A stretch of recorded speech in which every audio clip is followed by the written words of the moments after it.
ایک لڑکا تھا جو سارا دن سخت محنت کرتا، دھوپ میں پسینہ بہاتا، ہاتھوں پر مٹی اور کالک لگ جاتی۔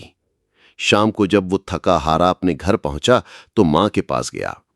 مسکراتے ہوئے اپنے ہاتھ آگے بڑھائے اور بولا، امی دیکھیں میرے ہاتھ کتنے کالے ہو گئے ہیں۔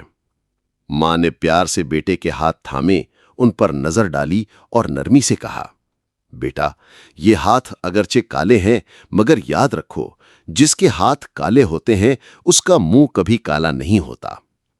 پھر ماں نے سمجھایا، محنت سے کمایا ہوا رزق سب سے پاکیزہ ہے، یہی محنت انسان کے چہرے پر روشنی اور دل میں سکون لے کر آتی ہے۔